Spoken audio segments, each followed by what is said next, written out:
The joint session will come to order. The chair appoints as members of the committee on the part of the House to escort the President of the United States into the chamber. The gentleman from Louisiana, Mr. Scalise. The gentleman from Minnesota, Mr. Emmer. The gentlewoman from New York, Ms. Stefanik. The gentleman from North Carolina, Mr. Hudson. The gentleman from Alabama, Mr. Palmer. The gentleman from Utah, Mr. Moore. The gentlewoman from Michigan, Mrs. McClain. The House will be in order. The House will be in order. The gentleman from Oklahoma, Mr. Cole. The gentleman from Pennsylvania, Mr. Reschenthaler. The gentleman from Kentucky, Mr. Rogers. The gentleman from New York, Mr. Jeffries. The gentlewoman from Massachusetts, Ms. Clark. The gentleman from California, Mr. Aguilar. The gentleman from California, Mr. Liu. The gentlewoman from Washington, Ms. Delbene. The gentleman from Colorado, Mr. Neguse. The gentlewoman from Illinois, Ms. Underwood. The gentlewoman from Texas, Ms. Escobar. The gentlewoman from Massachusetts, Ms. Trahan. The gentleman from Michigan, Mr. Kildee. The President of the Senate, at the direction of that body, appoints the following senators as members of the committee on the part of the Senate to escort the President of the United States into the House chamber. The Senator from New York, Mr. Schumer. The Senator from Illinois, Mr. Durbin. The Senator from Washington, Mrs. Murray. The Senator from Michigan, Ms. Stabenow. The Senator from Minnesota, Ms. Klobuchar. The Senator from Virginia, Mr. Warner. The Senator from Wisconsin, Ms. Baldwin. The Senator from Kentucky, Mr. McConnell. The Senator from South Dakota, Mr. Thune. The Senator from Wyoming, Mr. Barrasso. The Senator from West Virginia, Mrs. Capito. And the Senator from Iowa, Ms. Ernst. The members of the escort committee will exit the chamber through the lobby doors.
Mr. Speaker, the Dean of the Diplomatic Corps.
the Chief Justice and Associate Justices of the Supreme Court.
Mr. Speaker, the President's Cabinet.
Mr. Speaker, the President of the United States.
Tony.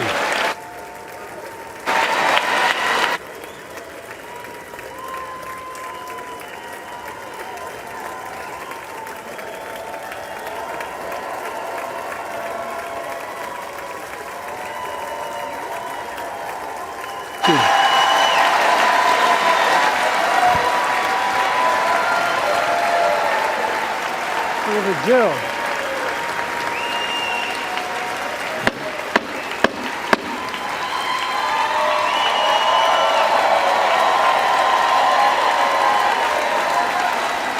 Good evening.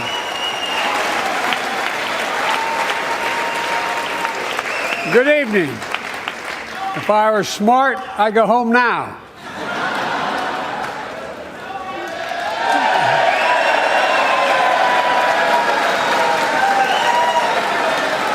Mr. Speaker, Madam Vice President, members of Congress, my fellow Americans, in January 1941, Franklin Roosevelt came to this chamber to speak to the nation, and he said, "I address you at a moment unprecedented in the history of the Union.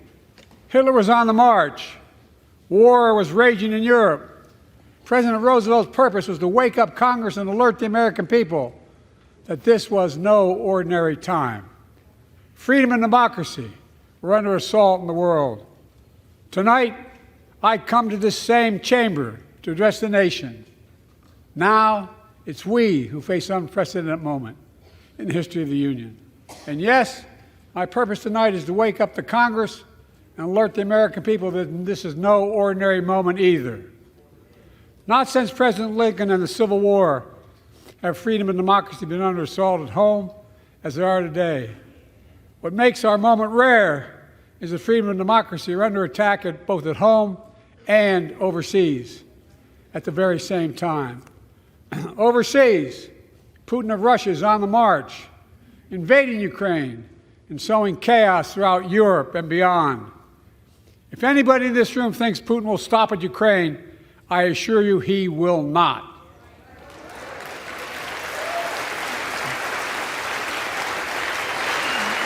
But Ukraine can stop Putin. Ukraine can stop Putin if we stand with Ukraine and provide the weapons that it needs to defend itself.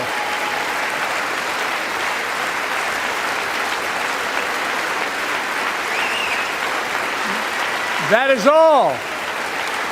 That is all Ukraine is asking. They're not asking for American soldiers. In fact, there are no American soldiers at war in Ukraine, and I'm determined to keep it that way. But now, assistance to Ukraine is being blocked by those who want to walk away from our world leadership. It wasn't long ago when a Republican president named Ronald Reagan thundered, "Mr. Gorbachev, tear down this wall." Now,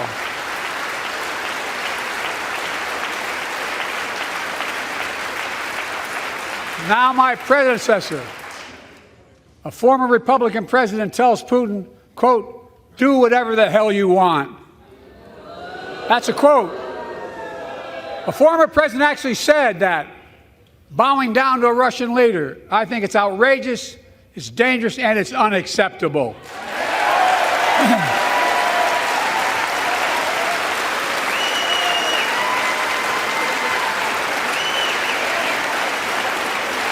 America is a founding member of NATO, the military alliance of democratic nations created after World War II to prevent war and keep the peace. And today, we've made NATO stronger than ever. We welcomed Finland to the alliance last year. And just this morning, Sweden officially joined, and their minister is here tonight. Come here, stand up. Welcome. Welcome, welcome, welcome.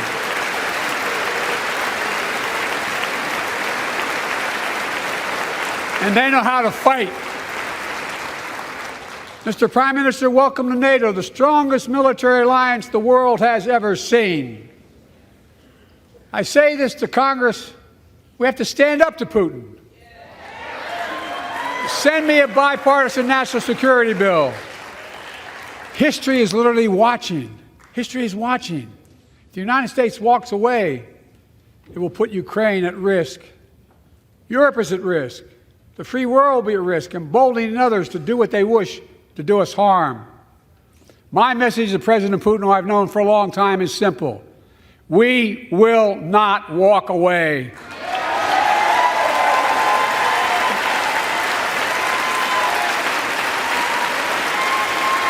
We will not bow down.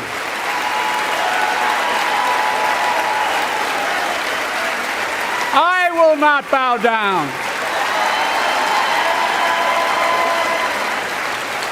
In a literal sense, history is watching.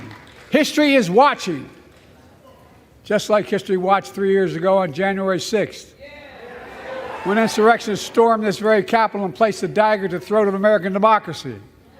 Many of you are here on that darkest of days. We all saw with our own eyes the insurrectionists were not patriots. They'd come to stop the peaceful transfer of power, to overturn the will of the people. January 6th lies about the 2020 election and the plots to steal the election posed a great, gravest threat to U.S. democracy since the Civil War. But they failed. America stood.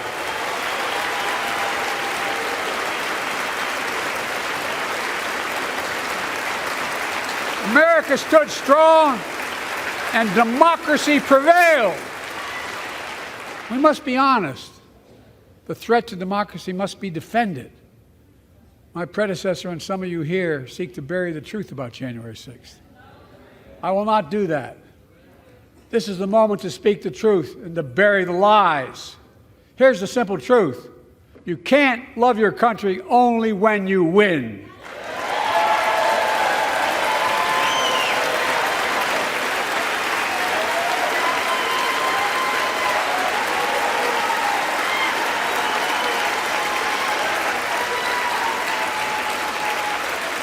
As I've done ever since being elected to office, I ask all of you, without regard to party, to join together and defend democracy.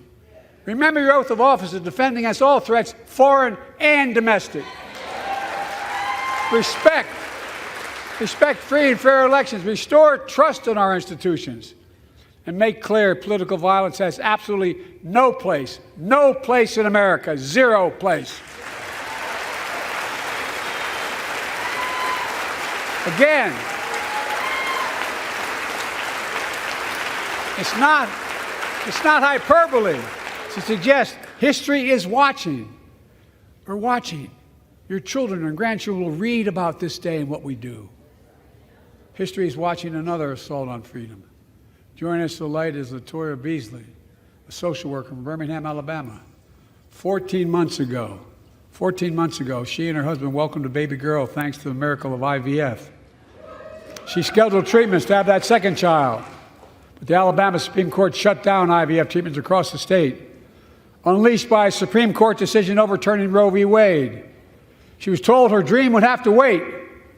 What her family had got through should never have happened. Unless Congress acts, it could happen again. So tonight, let's stand up for families like hers. To my friends across the aisle, don't keep this waiting any longer. Guarantee the right to AVF. Guarantee it nationwide.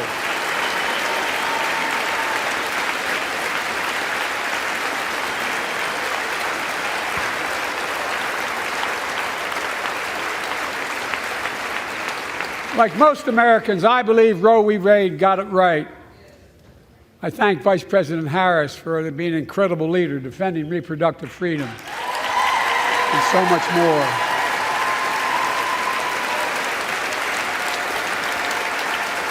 Thank you. My predecessor came to office determined to see Roe v. Wade overturned. He's the reason it was overturned, and he brags about it. Look at the chaos that has resulted. Joining us tonight is Kate Cox, the wife and mother from Dallas. She's become pregnant again and had a fetus of a fatal condition. Her doctor told Kate that her own life and her ability to have children in the future were at risk if she didn't act. Because Texas law banned her ability to act, Kate and her husband had to leave the state to get what she needed. What her family got through should have never happened as well, but it's happening in too many others. There are state laws banning the freedom to choose, criminalizing doctors, forcing survivors of rape and incest to leave their states to get the treatment they need. Many of you in this chamber and my predecessor are promising to pass a national ban on reproductive freedom. My God, what freedom else would you take away? Look, it's a decision to overturn Roe v. Wade. The Supreme Court majority wrote the following, and with all due respect, justices, women are not without electoral power. Electoral or political power. You're about to realize just how much you were right about that.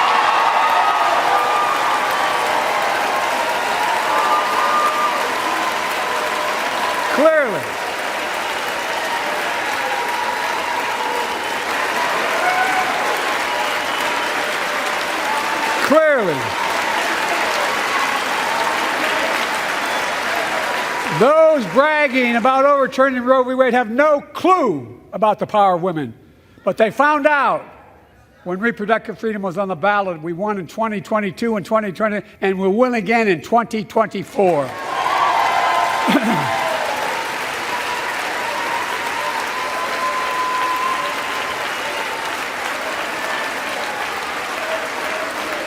If you, the American people, send me a Congress that supports the right to choose, I promise you, I'll restore Roe v. Wade as the law of the land again.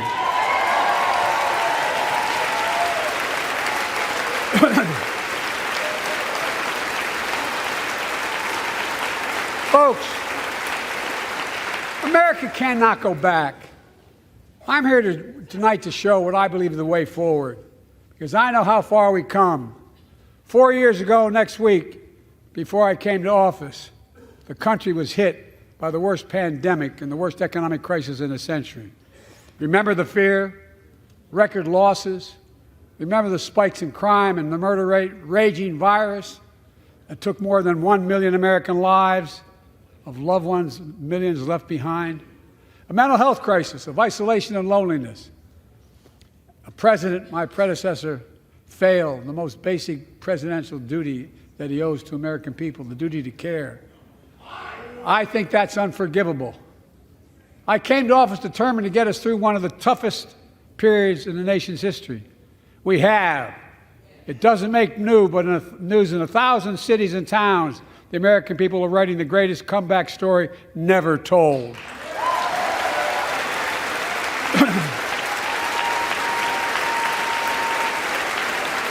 So let's tell the story here. Tell it here and now. America's comeback is building the future of American possibilities, building an economy from the middle out and the bottom up, not the top down, investing in all America, in all Americans, to make sure everyone has a fair shot, and we leave no one behind. The pandemic no longer controls our lives. The vaccines that saved us from COVID are now being used to beat cancer, turning setback into comeback. That's what America does. That's what America does.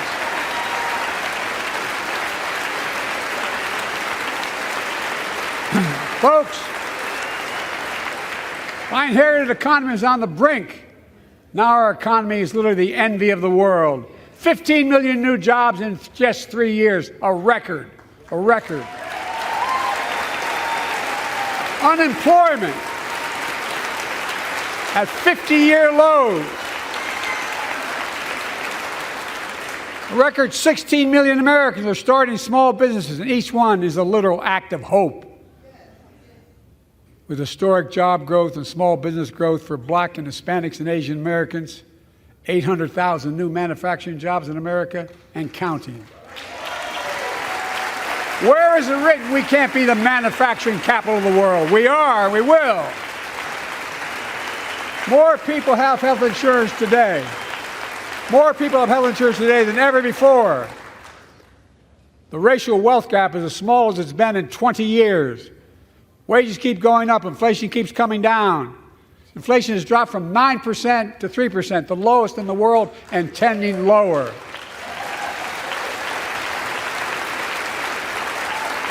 The landing is and will be soft. And now, instead of importing foreign products and exporting American jobs, we're exporting American products and creating American jobs. Right here in America, where they belong.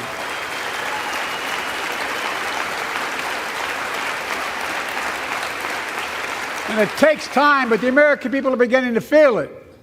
Consumer studies show consumer confidence is soaring. Buy America has been the law of the land since the 1930s. Past administrations, including my predecessor, including some Democrats as well in the past, failed to buy American. Not anymore. On my watch, federal projects that you fund, like helping build American roads, bridges, and highways, will be made with American products and built by American workers.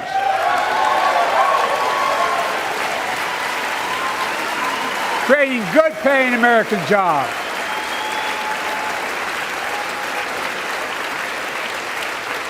And thanks to our CHIPS and Science Act, the United States is investing more in research and development than ever before. During the pandemic, a shortage of semiconductors, chips, that drove up the price of everything from cell phones to automobiles. And by the way, we invented those chips right here in America. Well, instead of having to import them, private companies are now investing billions of dollars to build new chip factories here in America, creating tens of thousands of jobs.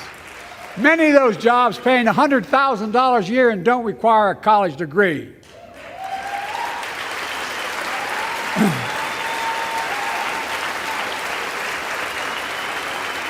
In fact, my policies have attracted $650 billion in private sector investment in clean energy, advanced manufacturing, creating tens of thousands of jobs here in America.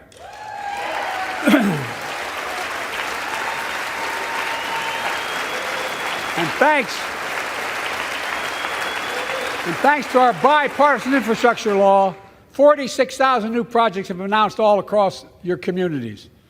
And by the way, I noticed some of you strongly voted against it, or they're cheering on that money coming in. I like it. I'm with you. I'm with you. And if any of you don't want that money in your district, just let me know. Modernizing our roads and bridges, ports and airports, public transit systems. Removing poisonous lead pipes so every child can drink clean water without risk of brain damage.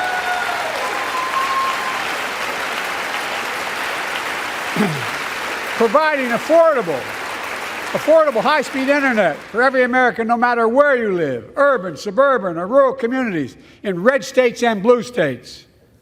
Record investments in tribal communities. Because of my investment in the family farms, because I invested in family farms led by my Secretary of Agriculture, who knows more about this than anybody I know, we're better able to stay in the family for those farms and their children and grandchildren won't have to leave home to make a living. It's transformative. The great comeback story is Belvedere, Illinois, home to an auto plant for nearly 60 years. Before I came to office, the plant was on its way to shutting down. Thousands of workers feared for their livelihoods. Hope was fading. Then I was elected to office, and we raised the Belvedere repeatedly with auto companies, knowing unions would make all the difference. The UAW worked like hell to keep the plant open and get these jobs back, and together we succeeded. Instead of auto factories shutting down, auto factories reopening, and new state-of-the-art battery factories being built to power those cars there at the same.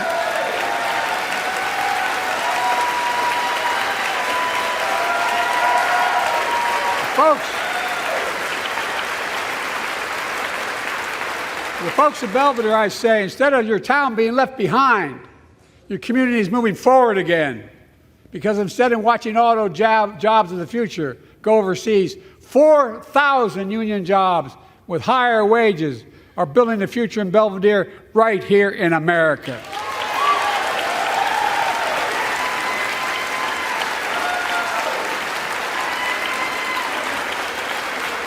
Here tonight is UAW President Shawn Fain, a great friend and a great labor leader. Shawn, where are you? Stand up.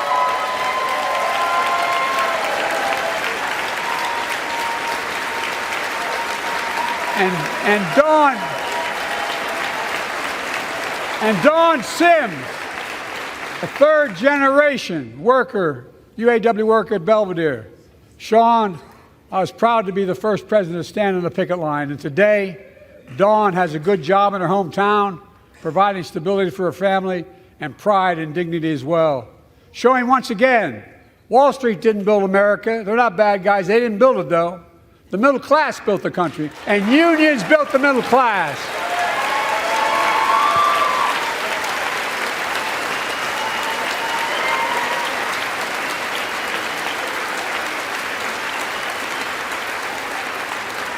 I say to the American people, when America gets knocked down, we get back up. We keep going. That's America.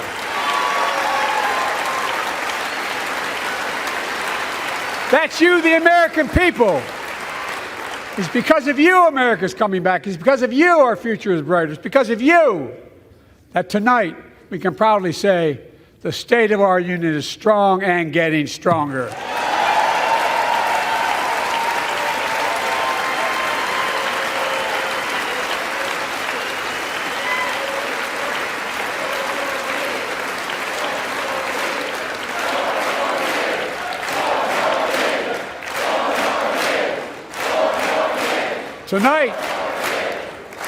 Tonight, I want to talk about the future of possibilities that we can build together.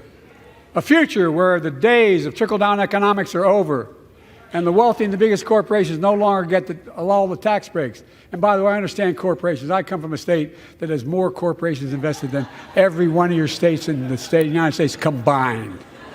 And I represented it for 36 years. I'm not anti-corporation, but I grew up in a home where trickle-down economics didn't put much on my dad's kitchen table. That's why I determined to turn things around so middle class does well. When they do well, the poor go way up and the wealthy still do very well. We all do well. And there's more to do to make sure you're feeling the benefits of all we're doing. Americans pay more for prescription drugs than anywhere in the world. It's wrong, and I'm ending it.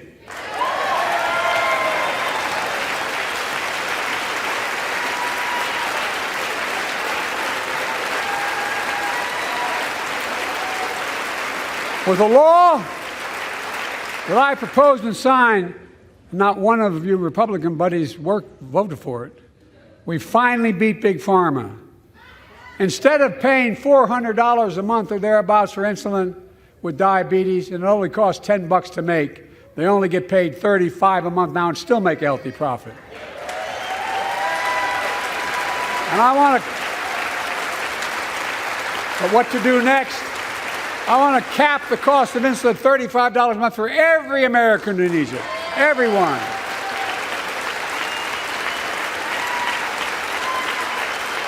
For years, people have talked about it, but finally we got it done and gave Medicare the power to negotiate lower prices on prescription drugs, just like the VA is able to do for veterans. That's not just saving seniors money, it's saving taxpayers money. We cut the federal deficit by $160 billion. Because Medicare will no longer have to pay those exorbitant prices to Big Pharma. This year, Medicare is negotiating lower prices for some of the costliest drugs on the market to treat everything from heart disease to arthritis. It's now time to go further and give Medicare the power to negotiate lower prices for 500 different drugs over the next decade. They're making a lot of money, guys. And they'll still be extremely profitable. They'll not only save lives, it will save taxpayers another $200 billion. Starting next year, the same law caps total prescription drug costs for seniors on Medicare at $2,000 a year, even for expensive cancer drugs that cost $10,000, $12,000, $15,000. I want to cap prescription drug costs at $2,000 a year for everyone.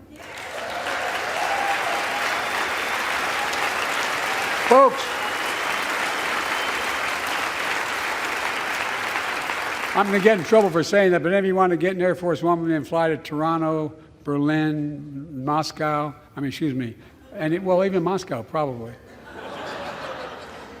And bring your prescription with you, and I promise you I'll get it for you for 40% the cost you're paying now. Same company, same drug, same place. Folks, the Affordable Care Act, the old Obamacare, it's still a very big deal.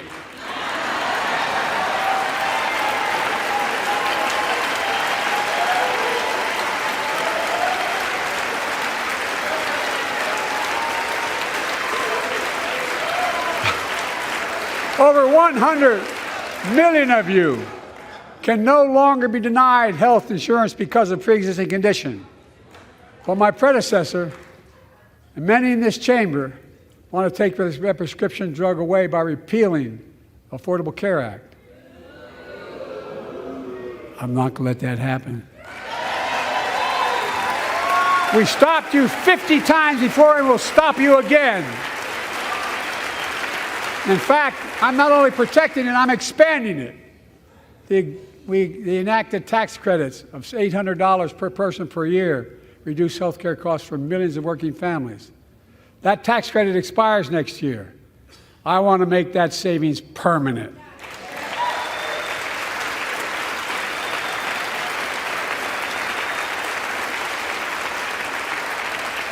To state the obvious, women are more than half our population.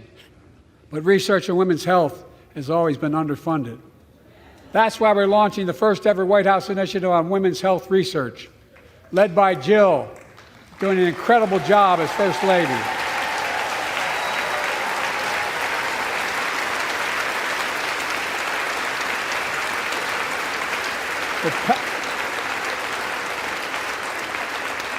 So pass my plan for $12 billion to transfer women's health research and benefit millions of lives all across America.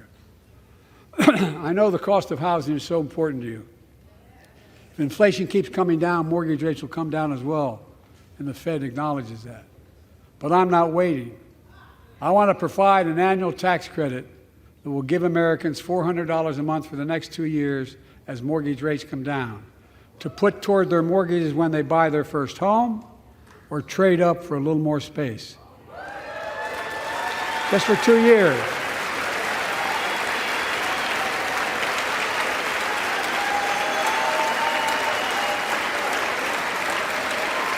And my administration is also eliminating title insurance on federally backed mortgages.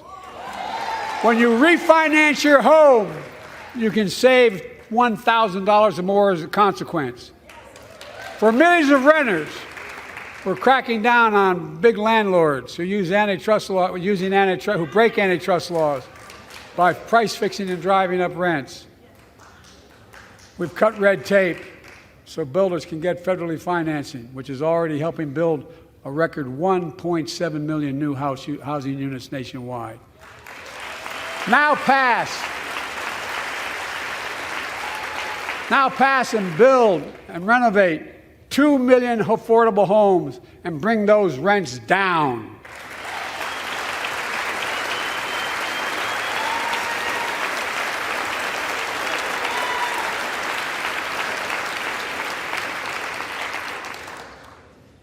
To remain the strongest economy in the world, we need to have the best education system in the world. And I suspect all of you, want to give every child, a good start by providing access to preschool for 3 and 4 years old. You know, I think I pointed out last year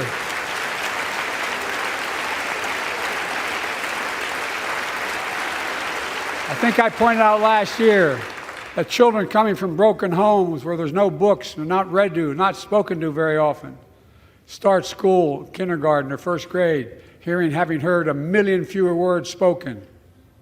Well, studies show that children who go to preschool are nearly 50% more likely to finish high school, go on to earn a 2- and 4-year degree, no matter what their background is.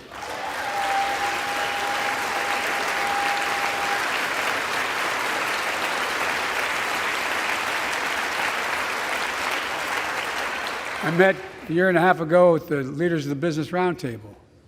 They were mad that they were angry, I think, well, they were discussing why I wanted to spend money on education.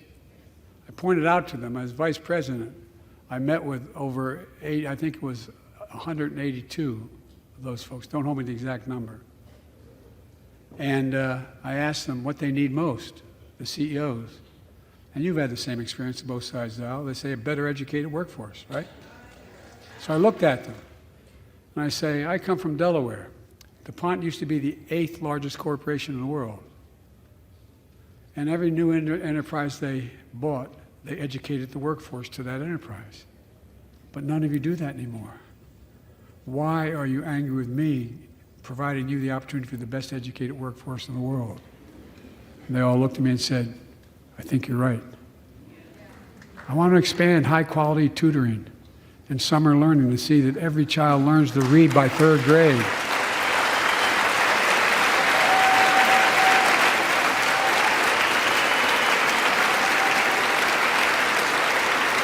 I'm also connecting local businesses and high schools so students get hands-on experience and a path to a good-paying job whether or not they go to college. And I want to make sure the college is more affordable.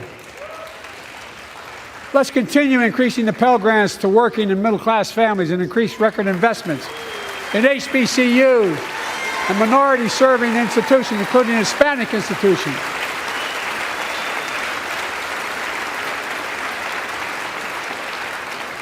When I was told I couldn't universally just change the way in which we dealt with student loans, I fixed 2 student loan programs that already existed to reduce the burden of student debt for nearly 4 million Americans, including nurses, firefighters, and others in public service. Like Keenan Jones, a public educator from Minnesota, who's here with us tonight. Keenan, where are you? Keenan, thank you. He's educated hundreds of students so they can go to college. Now he's able to help, after debt forgiveness, get his own daughter to college.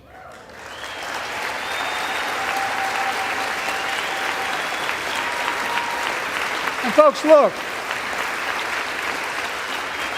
such relief is good for the economy because folks are now able to buy a home, start a business, start a family. While we're at it, I want to give public school teachers a raise.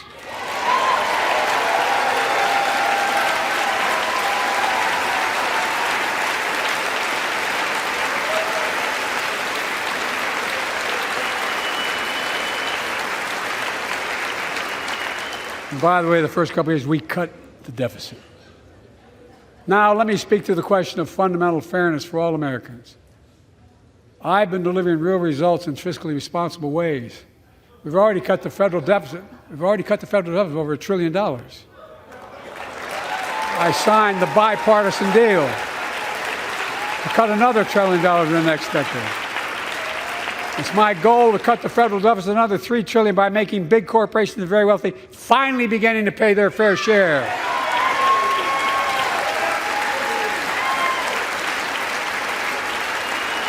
Look,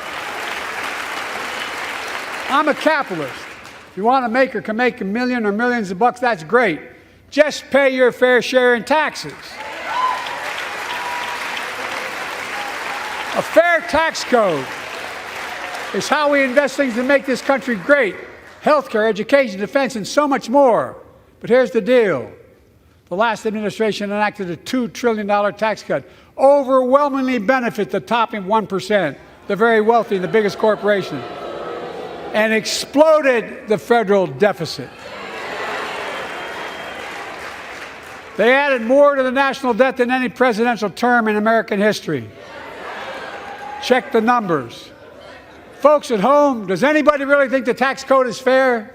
No. Do you really think the wealthy and big corporations need another $2 trillion tax break? No. I sure don't. I'm going to keep fighting like hell to make it fair. Under my plan, nobody earning less than $400,000 a year will pay an additional penny in federal taxes. Nobody, not one penny. And they haven't yet. In The child tax credit I passed during the pandemic cut taxes for millions of working families and cut child poverty in half. Restore that child tax credit. No child should go hungry in this country. The way to make the tax code fair is to make big corporations and the very wealthy begin to pay their fair share. Remember in 2020, 55 of the biggest companies in America made $40 billion and paid zero in federal income tax. Zero. Not anymore. Thanks to the law I wrote and we signed, big companies have to pay a minimum of 15%. But that's still less than working people pay in federal taxes. It's time to raise corporate minimum tax to at least 21%.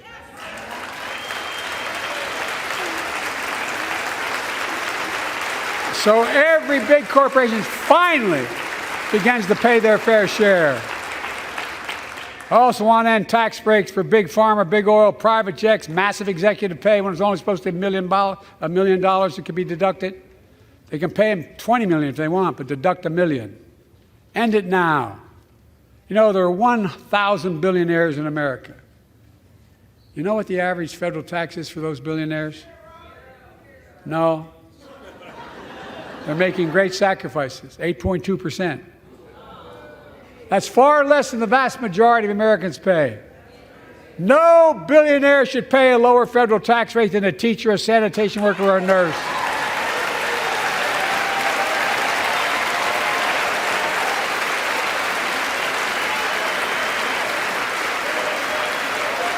I propose a minimum tax for billionaires of 25%, just 25%. You know what that would raise? That would raise $500 billion over the next 10 years. And imagine what that could do for America. Imagine a future with affordable child care. Millions of families can get they need to go to work to help grow the economy. Imagine a future with paid leave, because no one should have to choose between working and taking care of their sick family member. Imagine the future of home care and elder care and people living with disabilities so they can stay in their homes and family caregivers can finally get the pay they deserve. Tonight, let's all agree once again to stand up for seniors. Many of my friends on the other side of the aisle want to put Social Security on the chopping block. If anyone here tries to cut Social Security or Medicare or raise the retirement age, I will stop you.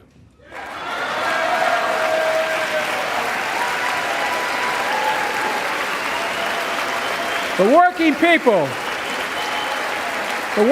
who built this country pay more into Social Security than millionaires and billionaires do. It's not fair.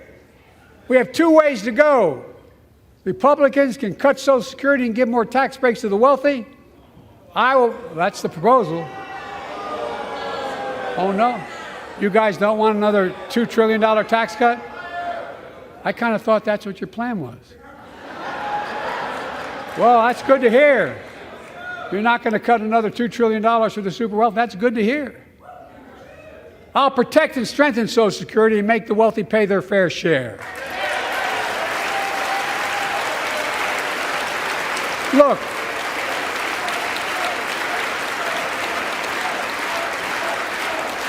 too many corporations raise prices to pad their profits, charging more and more for less and less.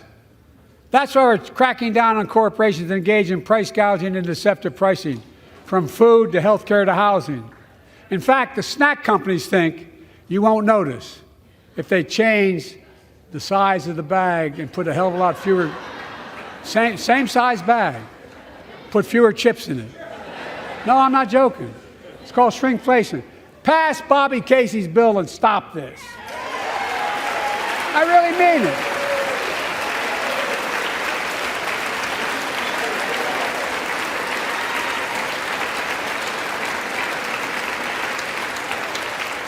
You probably all saw that commercial on Snickers bars.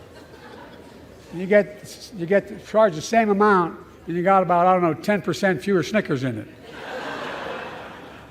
Look, I'm also getting rid of junk fees. Those hidden fees at the end of your bill that are there without your knowledge. My administration announced we're cutting credit card late fees from $32 to $8.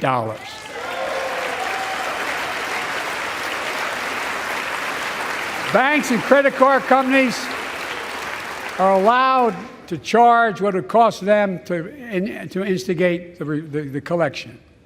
And that's more a hell of a lot like $8 and 30-some dollars. They don't like it. Credit card companies don't like it. But I'm saving American families $20 billion a year with all the junk fees I'm eliminating. Folks at home, that's why the banks are so mad. It's $20 billion in profit. I'm not stopping there. My administration has proposed rules to make cable, travel, utilities, and online ticket sellers tell you the total price up front so there are no surprises. It matters. It matters. And so does this.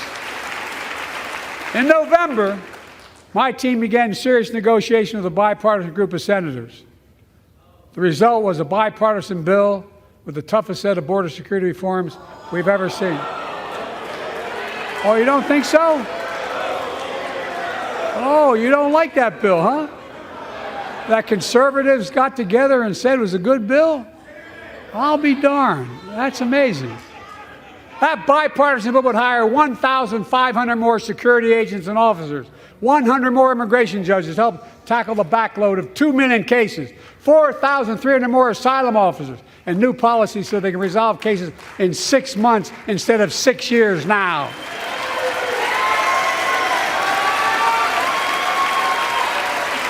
What are you against? 100 more high-tech drug detection machines to significantly increase the ability to screen and stop vehicles smuggling fentanyl into America. That's killing thousands of children. This bill would save lives and bring order to the border. It will also give me and any new president new emergency authority to temporarily shut down the border when the number of migrants at the border is overwhelming. The Border Patrol Union has endorsed this bill. The Federal Chamber of Commerce is, yeah. You're saying low. Look at the facts. I know you know how to read.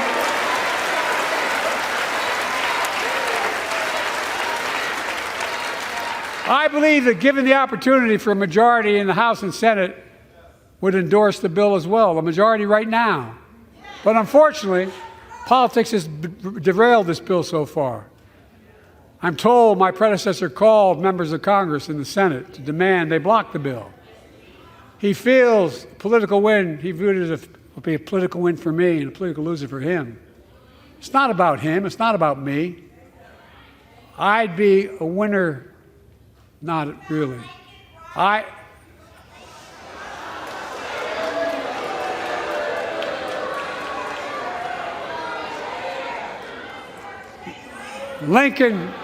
Lincoln Riley, an innocent young woman who was killed by an illegal. That's right. But how many of the thousands of people being killed by illegals? To her parents, I say, my heart goes out to you, having lost children myself. I understand.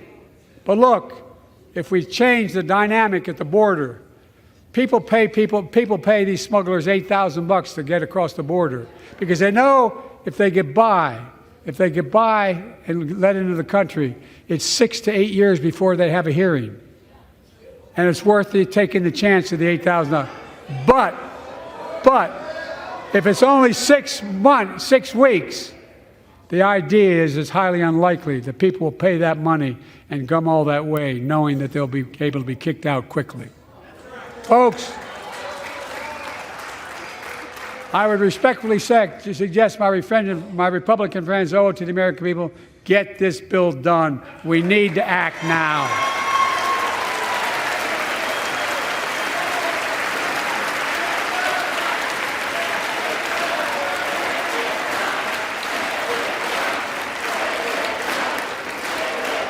And if my predecessor is watching, instead of paying politics and pressuring members of Congress to block the bill, join me and telling the Congress to pass it.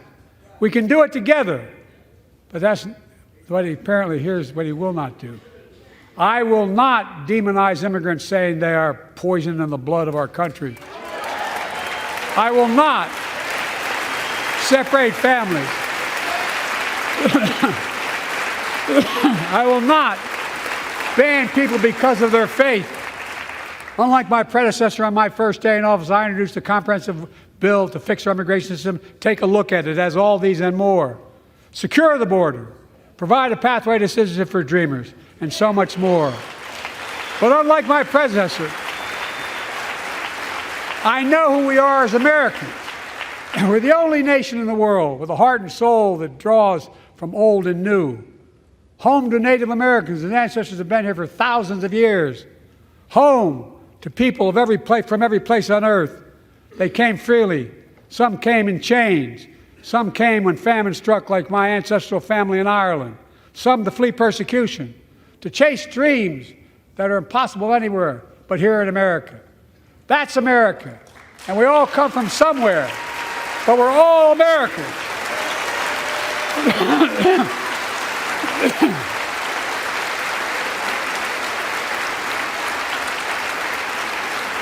Look, folks, we have a simple choice. We can fight about fixing the border, or we can fix it. I'm ready to fix it. Send me the border bill now.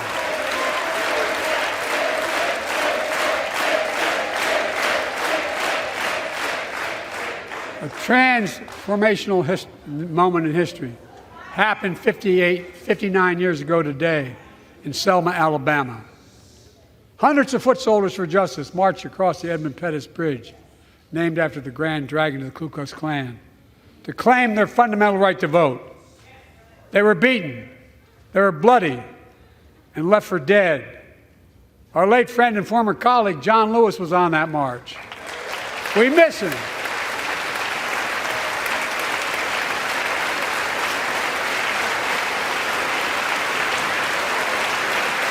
But joining us tonight are other marchers, both in the gallery and on the floor, including Betty Mae Fikes, known as the voice of Selma. The daughter of gospel singers and preachers, she sang songs of prayer and protest on that bloody Sunday to help shake the nation's conscience. 5 months later, the Voting Rights Act passed and was signed into law.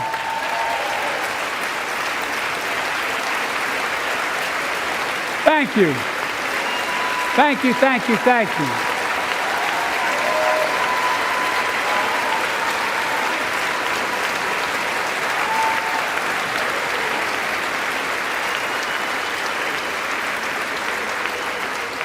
But 59 years later, there are forces taking us back in time. Voter suppression, election subversion, unlimited dark money, extreme gerrymandering. John Lewis was a great friend to many of us here. But if you truly want to honor him and all the heroes who marched with him, then it's time to do more than talk. Pass the Freedom to Vote Act, the John Lewis Voting Rights Act.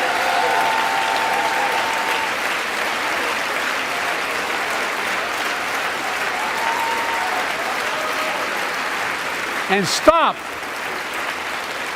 denying another core value of America, our diversity across American life. Banning books, it's wrong. Instead of erasing history, let's make history. I want to protect fundamental rights. Pass the Equality Act. And my message to transgender Americans, I have your back. Pass the PRO Act for workers' rights. Raise the federal minimum wage, because every worker has a right to a decent living more than $7 an hour.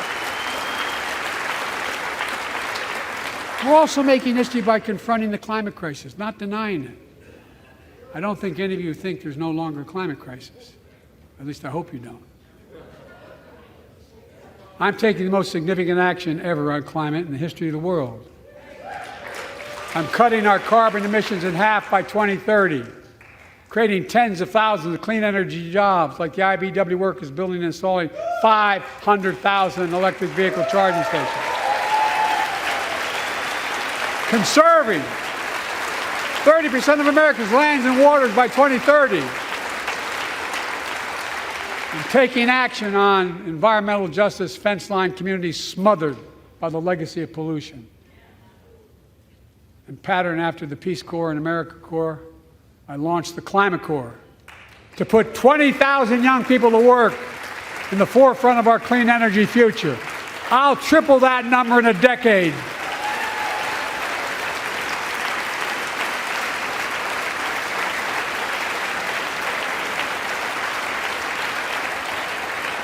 To state the obvious, all Americans deserve the freedom to be safe. And America is safer today than when I took office. Year before I took office, murder rates went up 30%. 30% they went up. The biggest increase in history. It was then, through my American Rescue Plan, which every American voted against, I might add, we made the largest investment in public safety ever. Last year, the murder rate saw the sharpest decrease in history. Violent crime fell to one of its lowest levels in more than 50 years. But we have more to do. We have to help cities invest in more community police officers, more mental health workers, more community violence intervention. Give communities the tool to crack down on gun crime, retail crime, and carjacking.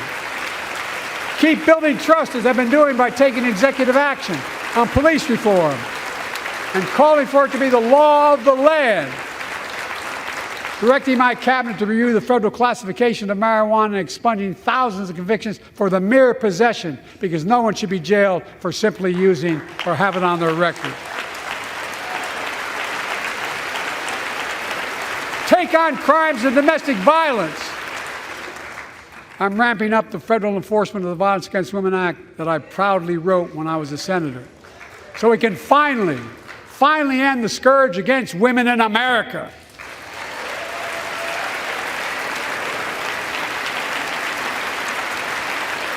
There are other kinds of violence I want to stop. With us tonight is Jasmine, whose 9-year-old sister Jackie was murdered with 21 classmates and teachers in elementary school in Uvalde, Texas. Very soon after that happened, Jill and I went to Uvalde for a couple of days. We spent hours and hours with each of the families. We heard their message, so everyone in this room, in this chamber, could hear the same message. The constant refrain, and I was there for hours meeting with every family. They said, do something. Do something. Well, I did do something by establishing the first ever Office of Gun Violence Prevention in the White House, that the Vice President is leading the charge. Thank you for doing it.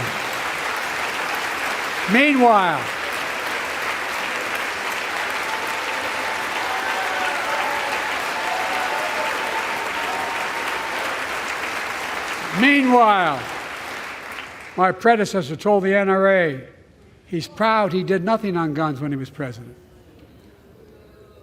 Oh. After another shooting in Iowa recently, he said, when asked what to do about it, he said, just get over it. There's his quote, just get over it. I say, stop it. Stop it, stop it, stop it.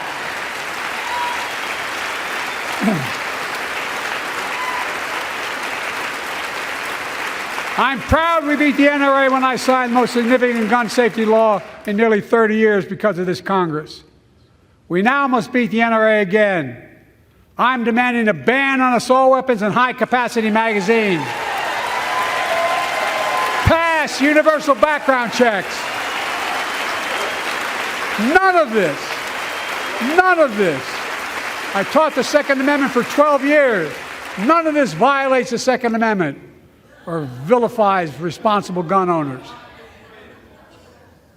You know, as we manage challenges at home, we're also managing crises abroad, including in the Middle East. I know the last 5 months have been gut-wrenching for so many people, for the Israeli people, for the Palestinian people, and so many here in America. This crisis began on October 7th with a massacre by a terrorist group called Hamas, as you all know. 1,200 innocent people, women and girls, men and boys, slaughtered after enduring sexual violence. The deadliest day for the Jewish people since the Holocaust, and 250 hostages taken. Here in this chamber tonight are families whose loved ones are still being held by Hamas. I pledge to all the families that we will not rest until we bring every one of your loved ones home. We also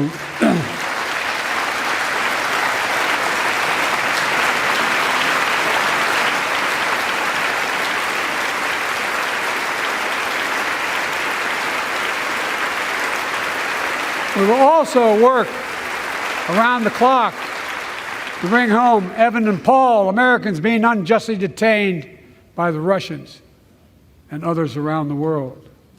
Israel has the right to go after Hamas.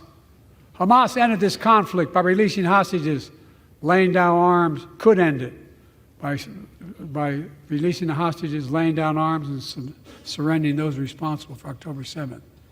But Israel has Israel has an added burden because Hamas hides and operates among the civilian population like cowards, under hospitals, daycare centers, and all the like. Israel also has a fundamental responsibility, though, to protect innocent civilians in Gaza.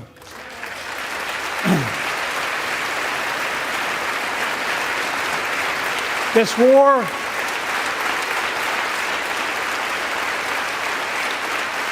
has taken a greater toll on innocent civilians than all previous wars in Gaza combined. More than 30,000 Palestinians have been killed, most of whom are not Hamas. Thousands and thousands of innocent women and children, girls and boys, also orphaned. Nearly 2 million more Palestinians under bombardment or displacement. Homes destroyed, neighborhoods in rubble, cities in ruin. Families without food, water, medicine. It's heartbreaking. I've been working nonstop to establish an immediate ceasefire that would last for 6 weeks to get all the prisoners released, all the hostages released, to get the hostages home and ease the intolerable and humanitarian crisis and build toward an enduring, something more enduring. The United States has been leading international efforts to get more humanitarian assistance to Gaza. Tonight, I'm directing the U.S. military to lead an emergency mission to establish a temporary pier in the Mediterranean on the coast of Gaza that can receive large shipments carrying food, water, medicine, and temporary shelters. No U.S. boots will be on the ground. A temporary pier will enable a massive increase in the amount of humanitarian assistance getting into Gaza every day.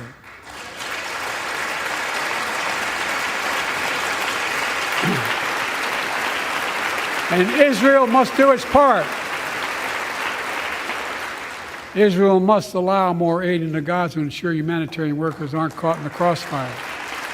And they're announcing they're going to have a crossing in northern Gaza. To the leadership of Israel, I say this: humanitarian assistance cannot be a secondary consideration or a bargaining chip.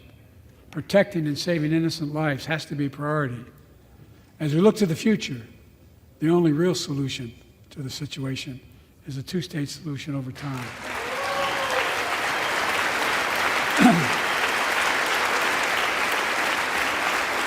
And I say this as a lifelong supporter of Israel. My entire career, no one has a stronger record with Israel than I do. I challenge any of you here. I'm the only American president of Israel in wartime. But there is no other path that guarantees Israel's security and democracy.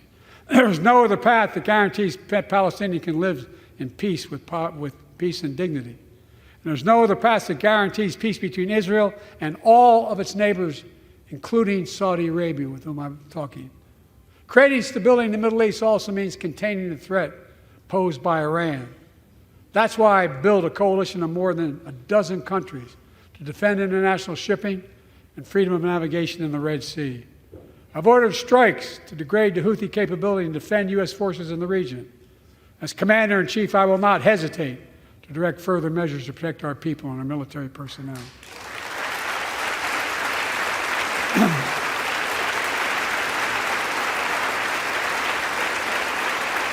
For years, I've heard many of my Republican and Democratic friends say that China is on the rise and America is falling behind. They've got it backwards. I've been saying it for over 4 years, even when I wasn't president. America's rising. We have the best economy in the world. And since I've come to office, our GDP is up, our trade deficit with China is down to the lowest point in over a decade. And we're standing up against China's unfair economic practices. We're standing up for peace and stability across the Taiwan Straits. I've revitalized our partnership and alliance in the Pacific. India, Australia, Japan, South Korea, the Pacific Islands. I've made sure that the most advanced American technologies can't be used in China, not allowing to trade them there. Frankly, for all this tough talk on China, it never occurred to my predecessor to do any of that. I want competition with China, not conflict. And we're in a stronger position to win the conflict of the 21st century against China than anyone else, for that matter, than any time as well. Here at home, I've signed over 400 bipartisan bills. But there's more to pass my unity agenda. Strengthen penalties on fentanyl trafficking. You don't want to do that, huh? Pass bipartisan privacy legislation to protect our children online. Harness the promise of AI to protect us from peril. Ban AI voice impersonations and more. And keep our truly sacred obligation to train and equip those we send into harm's way and care for them and their families when they come home and when they don't.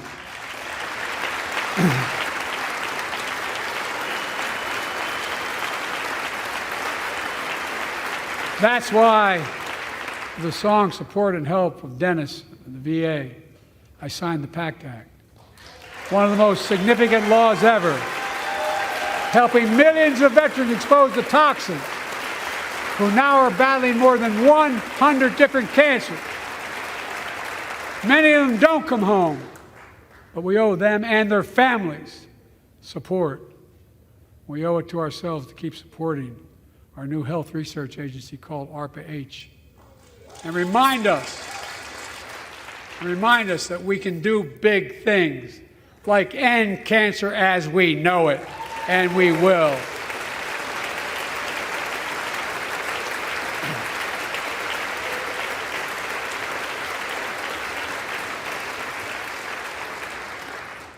Let me close with this. Yay!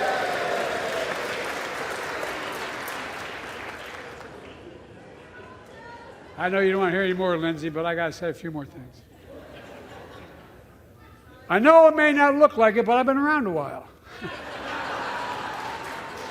When you get to be my age, certain things become clearer than ever. I know the American story. Again and again, I've seen the contest between competing forces in the battle for the soul of our nation.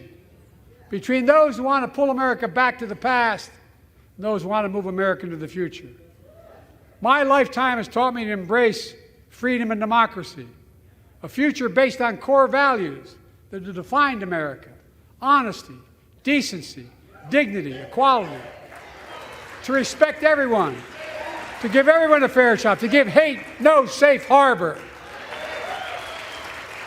Now, other people my age see it differently. The American story of resentment, revenge, and retribution, that's not me.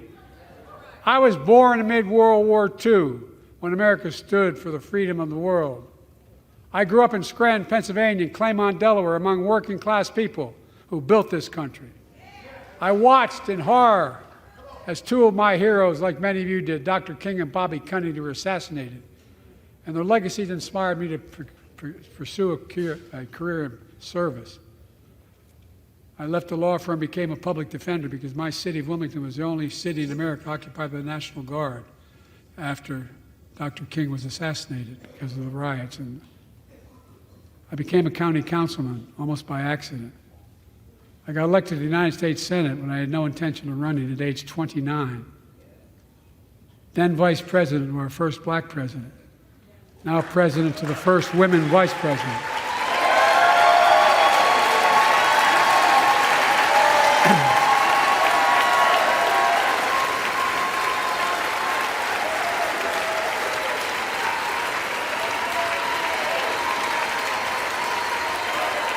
In my career, I've been told I was too young. By the way, they didn't let me on the Senate elevators for votes sometimes. Not a joke. And I've been told I'm too old. Whether young or old, I've always known what endures. I've known our North Star. The very idea of America is that we're all created equal and deserve to be treated equally throughout our lives. We've never fully lived up to that idea, but we've never walked away from it either. And I won't walk away from it now. I'm optimistic. I really am. I'm optimistic, Nancy.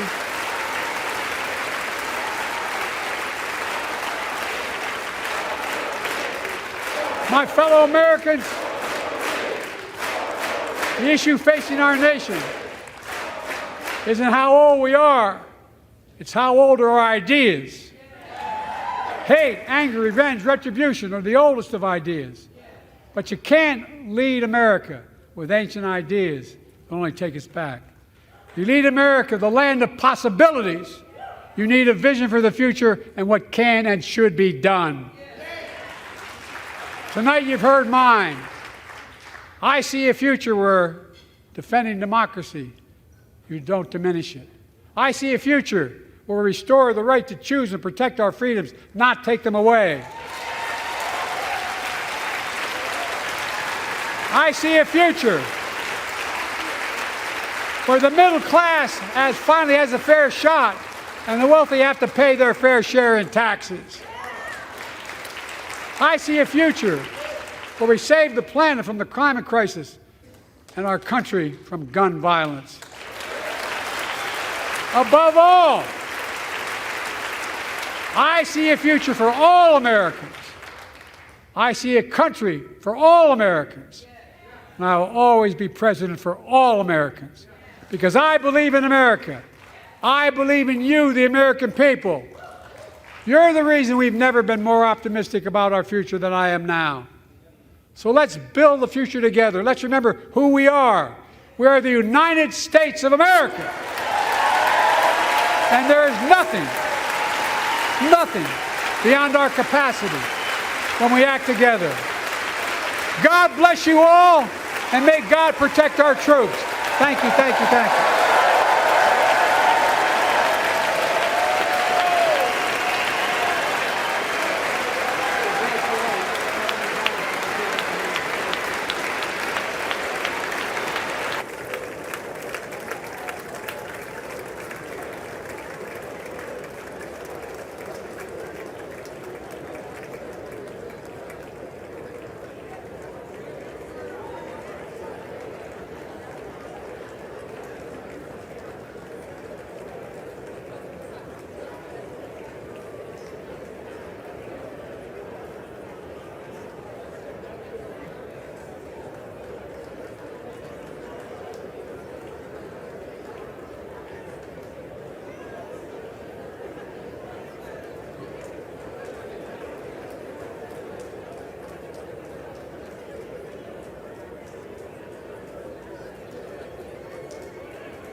The joint session of two houses now dissolved.